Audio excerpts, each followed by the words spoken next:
una bacteria para la cual además hay cura, porque se conoce perfectamente cuál es la vacuna, una vacuna que existe hace muchísimos años. Sin embargo, no han sido pues perfectos los sistemas de vacunación en nuestro país. Hay niños que no son vacunados, hay adultos que en su época no fueron vacunados, y esto podría generar, si no se controla a tiempo, un nuevo brote de una enfermedad que una vez que da, sí es complicada de tratar. Bueno, vamos a darles algunos alcances de qué cosa está pasando con la difteria hasta este momento. El personal sanitario está realizando un barrido total, es decir, están pasando prácticamente por todas las casas del entorno de las personas que tienen difteria y están haciéndolo en el distrito de San Martín de Porres, donde residía la mujer de 69 años que falleció, no por culpa de la difteria, pero sí tenía difteria en el momento de morir. Ella murió en el Hospital Cayetano Heredia. Claudio Ramírez, director de Redes Integradas de Salud Lima Norte, nos dijo que la vacuna no origina ningún tipo de malestar y lo que sí hace es brindar una protección efectiva. Así que cualquier persona que esté comprendida en este barrido y a la que vayan a vacunarla, por favor, colabore con las autoridades. Escuchamos a Claudio Ramírez. Vamos a hacer un barrido total, toda la jurisdicción de Gustavo Lanata Luján aquí en San Martín. Aquí está el foco donde se ha encontrado la familia de la persona que falleció en Cayetano Heredia. Ahí se ha localizado sus 10 contactos, se les ha dado la profilaxis con acitromicina, se les ha tomado la muestra y al mismo tiempo se les ha vacunado. Estamos a la espera de su prueba molecular, pero vamos a hacer un barrido total. En Junín, 8.000 menores de 5 años de la región no recibieron las dosis completas de la vacuna pentavalente, que incluye la inmunización contra la difteria. Así lo informó la Melissa Montoya Casas, que es la coordinadora de inmunizaciones de la Dirección Regional de Salud. Ojo, la pentavalente son vacunas que se les ponen a los niños que incluyen un montón de enfermedades. Bueno, en realidad 5, por eso se llama pentavalente. Y entre esas enfermedades está la difteria. Entonces, al no completar esa vacunación, el niño queda desprotegido. Aldo Luchetti Rodríguez, director general de Intervenciones Estratégicas en Salud Pública, dijo que desde hace un mes se realiza la vacunación casa por casa a nivel nacional. Están haciendo este tipo de trabajo ya desde hace más de un mes. En ese sentido, no hemos dejado de vacunar. Incluso los días en que no hay campaña, uno puede llamar a su centro de salud y solicitar una cita para que se le actualice la vacunación a su menor hijo. El especialista dijo que los adultos también pueden vacunarse contra la difteria. No hay edad límite. Lo que se tiene que tener en cuenta es ver si es que no se vacunaron en los últimos 10 años. Lo que nosotros necesitamos es aplicarnos la vacuna para tener un refuerzo. Esas son entonces las explicaciones que hemos recibido de distintas autoridades de salud. Conversamos con el doctor Ernesto Gosser, con quien siempre es un gusto hablar. Él es experto en salud pública de la Universidad Cayetano Heredia y justamente le vamos a preguntar el grado de alarma en el que debiéramos estar. ¿Se trata de casos que pueden ser aislados o ya tenemos que tomar medidas más drásticas? Doctor Gosser, ¿cómo está? Muy buenas tardes. Muy buenas tardes, Patricia. Un gusto estar nuevamente con usted y sus televidentes. Una cosa importante que debemos resaltar antes de empezar con el detalle es ¿a cuántas personas, por ejemplo, de su generación conoce usted que han tenido viruela? ¿Viruela? Nadie. Nadie. Así es. Y a mis alumnos probablemente nadie ha conocido sarampión, ni difteria, ni polio. Ahora, sarampión en mi generación sí era, por ejemplo, bastante común, ¿no es cierto? Sí existía sarampión. Así es. Pero en mis alumnos. De acuerdo, desde mucho más jóvenes. Entonces, ¿por qué digo esto? Porque las vacunas salvan vidas y nos permiten estar libres de ellas y por un largo tiempo. Entonces, la difteria, los casos de difteria que están ocurriendo en el país son obviamente consecuencia de una baja cobertura de vacunaciones como consecuencia de la pandemia, del cierre de los establecimientos de primer nivel, etcétera. Debemos preocuparnos, pero no alarmarnos.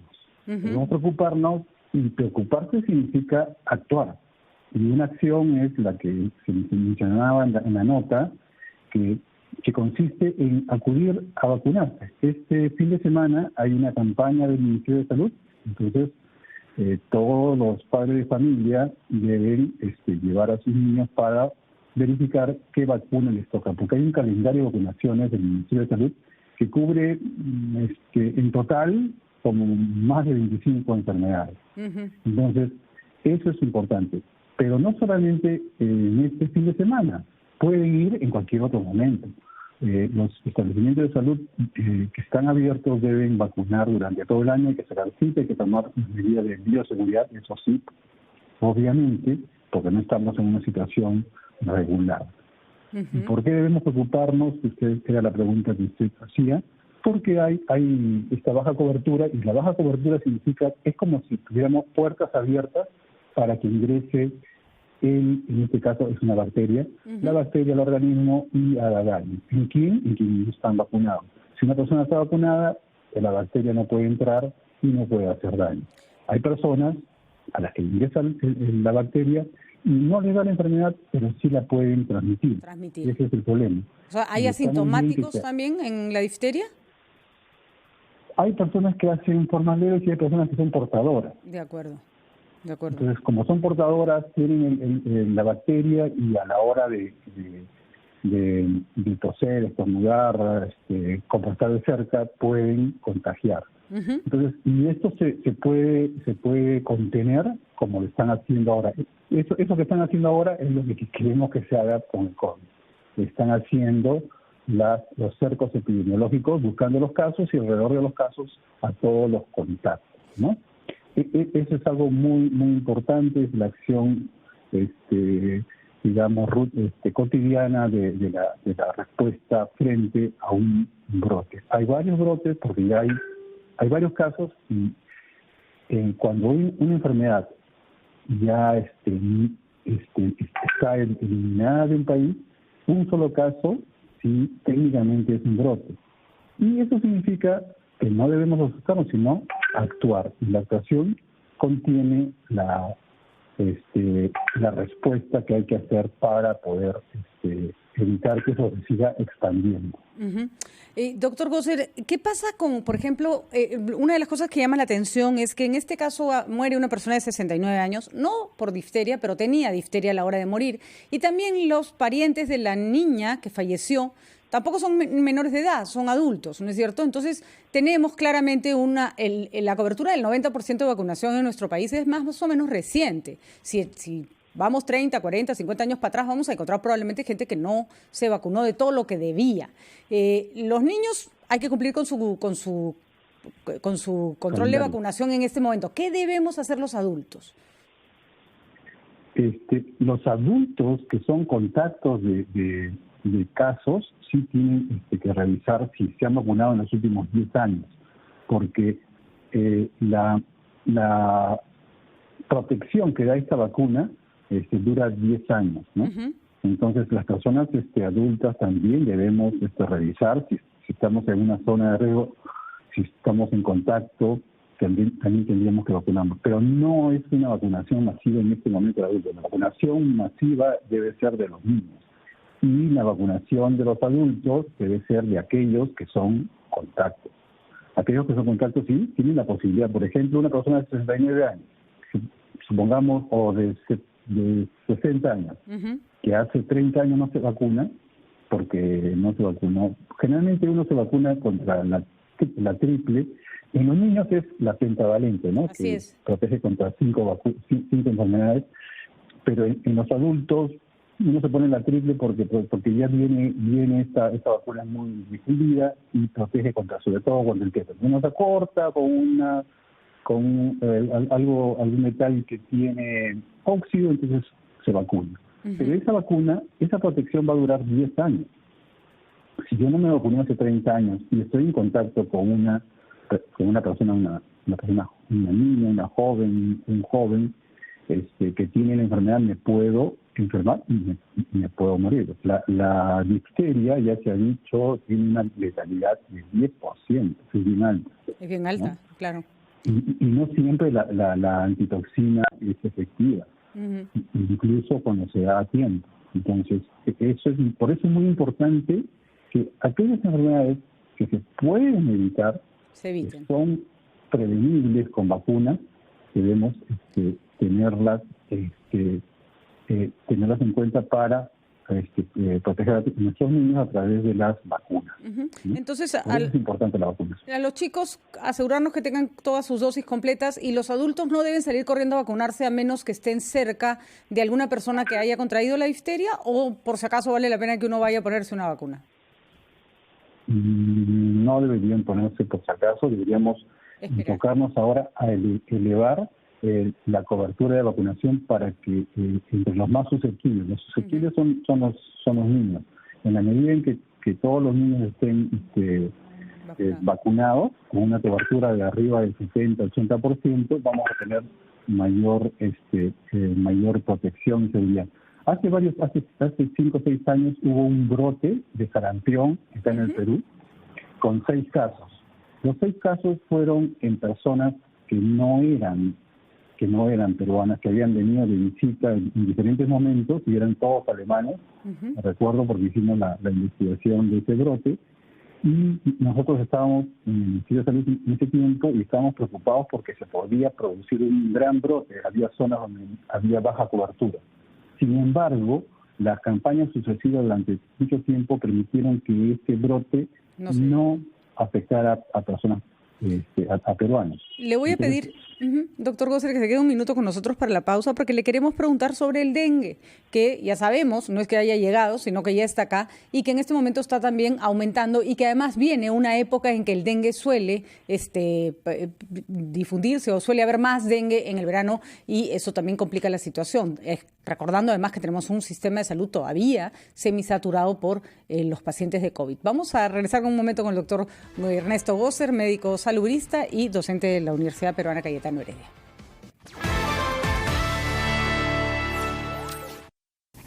La creciente demanda. Ernesto Gosser está con nosotros justamente para hablar de los problemas de salud que son tangenciales al coronavirus, como este caso de difteria que ha aparecido no en nuestro país, específicamente en la ciudad de Lima, y algunos otros que también podrían estar poniendo en riesgo la salud pública. Y hablamos del caso del dengue. Hemos hablado incluso con médicos de Loreto que nos dicen tenemos más pacientes de dengue que de coronavirus en este momento. Doctor Gosser, ese ha sido un tema, hay que decirlo, que no hemos resuelto en los años anteriores. Los casos de dengue se van multiplicando y no logramos tener una baja considerable en esta enfermedad. ¿Qué va a pasar en este contexto que además es más complejo? Efectivamente, es mucho más complejo enfrentar el dengue en esta situación porque las acciones de prevención tienen que ver con movilización y participación de la comunidad. Y las acciones de preparación frente al dengue deben empezar con más fuerza a partir de la mitad del año, aunque en este año se han presentado casos de dengue antes de tiempo. Así y para eso está la vigilancia epidemiológica para identificar los casos. Generalmente entre julio y agosto se debe hacer la planificación y las acciones preventivas que incluyen la eliminación de los criaderos, la realización de las fumigaciones intradomiciliarias, especialmente en las zonas donde más pueden estar el Aedes, que es el mosquito que transmite el dengue. Se deben hacer con anticipación, se deben medir los índices de presencia de los vectores progresivamente, ¿no? Para poder evitar. Esta es una enfermedad que en el Perú es estacional y va a estar por mucho tiempo. En el mundo hay más de 100 países que son la mayoría alrededor del Ecuador, que vamos a tener esto por cuestiones del cambio climático. Pero ¿cómo se puede reducir? Se puede reducir con estas acciones que deben prepararse 6 meses antes de la época de lluvias, en la época en la que aumentan los casos. Ya nos adelantaron. La identificación temprana. Ya nos adelantaron las autoridades de distintas regiones que eso no ha ocurrido, ¿no es cierto? Que la cuarentena, la pandemia impidió que se tomaran las actividades de siempre. ¿Qué es lo más efectivo una vez que se tiene la temporada de dengue? La fumigación es importante. ¿Cuáles de los mecanismos, ya no hablemos preventivos porque ya algunos se nos pasaron, sino ya de combate a la propia o de cercar la propia enfermedad o la propia difusión del dengue es lo que mejor funciona, doctor? Bueno, la parte preventiva, como hemos dicho, es la eliminación de los inservibles que se convierten en criaderos. La fumigación debe ser antes. Cuando se hace la fumigación durante las etapas más críticas, puede ser para minorar. La otra que se tiene que hacer, bueno, cuando se pueda y donde se pueda, el uso de repelentes. El problema es que el Aedes vive en la casa, ese es el problema, ¿no? Y la otra cosa importante para reducir más bien la mortalidad es la identificación temprana de los casos y el manejo adecuado y la identificación sobre todo de los signos de alarma, que son dolor abdominal, que son ¿cómo se llama? Dificultad para respirar. Esas cosas son las que tienen que tenerse en cuenta cuando yo tengo un paciente con fiebre que en una zona donde hay dengue, ¿no? Donde hay dengue, de acuerdo. Debería manejar ese caso para que no se complique. Para que no se complique. Y doctor, siempre tenemos esta disyuntiva de las personas que no quieren abrir su casa para la fumigación. Estamos en un momento en que el coronavirus ha demostrado que el no quiero no funciona y que el Estado tiene derecho a decirle a las personas, sobre todo cuando se trata de temas de salud pública, disculpe señora, vamos a entrar a su casa o vamos a decirle que usted no salga o le vamos a impedir ir a la playa dependiendo cuál sea la medida que se quiera tomar. Se debería hacer esto de una vez con el dengue porque es inútil fumigar toda una manzana si hay una casa que no quiso que entraran a fumigar. Uh-huh. Por eso es importante lo que mencionaba al comienzo de hacer la planificación de las actividades a mediados de año, varios meses de anticipación, porque lo que ocurre es que no todos pensamos de la misma manera y no todos nos informamos adecuadamente. Uh-huh. Aunque se les diga las cosas a las personas, no todos las entendemos de la misma manera. Nos pasa todos los días. A uno le explican los pasos para hacer tal cosa y uno los hace al revés y no se acuerda. Entonces, ¿qué ocurre acá? Ocurre que la gente tiene que estar informada de que va a haber esta campaña, que van a venir las personas que van a venir a la casa son efectivamente fumigadores que pertenecen a la Dirección Regional de Salud o al Ministerio de Salud, deben estar debidamente identificadas, deben saber. Si no saben, no van a colaborar. O sea, es más allá. Yo creo que sí, hay sitios donde efectivamente hay resistencia por otras razones, donde se tiene que trabajar de manera creativa con los líderes locales para hacerles entender, pero sí, claro. A la fuerza, con el ejército, eso no funciona. La presión social tal vez, ¿no? Funciona mal. La presión social tal vez, ¿no? O sea, que el vecino le diga, oye, fumiga porque me vas a contagiar a mí. Efectivamente, hay que buscar fórmulas, porque lo que no puede pasar es que entendemos las diferentes formas de pensar, pero acá se tiene que actuar de forma colectiva, porque nada sirve que se proteja uno si no se protege el otro, ¿no? Lo que usted acaba de decir me parece importantísimo, permíteme agregar algo.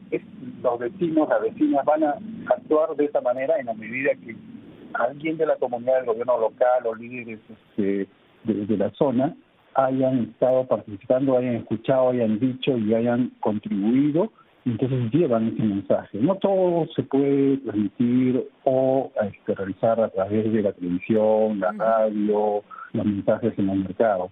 Hay cosas que requieren un complemento, un refuerzo con la participación. La gente necesita saber que es parte de la decisión. Entonces, esa vecina lo va a hacer sin necesidad de que le den ningún estímulo es su protección y la protección de los demás. De acuerdo. Lo va a hacer con mucho gusto. Por eso se tiene que trabajar. Por eso, salud pública no es algo que se tiene que hacer en un momento determinado cuando hay una emergencia, sino permanentemente y activarse en los momentos que se requieren, ¿no? Muy bien, doctor Gosser.